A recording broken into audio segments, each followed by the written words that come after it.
ആദ്യമേ തന്നെ ഒരു മുതിർന്ന എഴുത്തുകാരൻ എന്ന നിലയിൽ സന്തോഷ് പൂങ്കുന്നത്തെ തട്ടിക്കൊണ്ടുപോയ ആ നടപടിയിലുള്ള പ്രതിഷേധം ഞാൻ അറിയിക്കുകയാണ്.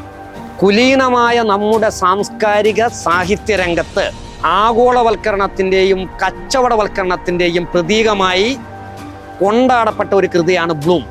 അത്തരം കച്ചവട താല്പര്യങ്ങൾക്കെതിരെ പ്രതിഷേധിക്കുന്ന ഏതെങ്കിലും ഒരു സാംസ്കാരിക പ്രവർത്തകനാണോ സന്തോഷ് പൂങ്കുന്നത്തെ തട്ടിക്കൊണ്ടുപോയത് എന്ന് അന്വേഷിക്കപ്പെടേണ്ടതല്ലേ?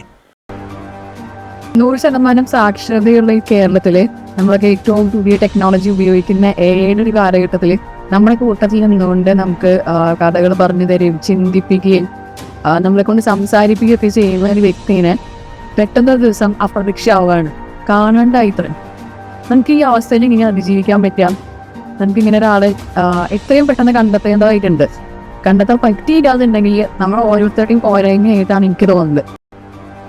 സന്തോഷിനെ പോലെയുള്ള പ്രശസ്തനായിട്ടുള്ള ഒരു എഴുത്തുകാരന് ഇങ്ങനെ ഒരു അവസ്ഥ വന്നു കഴിഞ്ഞാൽ ഈ നാട്ടിലെ സാധാരണക്കാരായ ജനങ്ങളുടെ അവസ്ഥ എന്തായിരിക്കും? നമ്മുടെ നാട്ടിൽ ഈ പോലീസ് സംവിധാനം എല്ലാം ഉണ്ട്, പക്ഷെ എന്നാൽ ഇത് നമ്മുടെ ഭരണകൂടം അതിന് കൃത്യമായിട്ട് മറുപടി പറഞ്ഞേ പറ്റൂ. എന്തായാലും സന്തോഷിനെ എത്രയും പെട്ടെന്ന് തന്നെ കൊണ്ടുവരണം. അത് ആരാധകരുടെ ഒരു ആവശ്യമാണ്. സപ്പോർട്ട് സന്തോഷ് പൂങ്കുന്നം.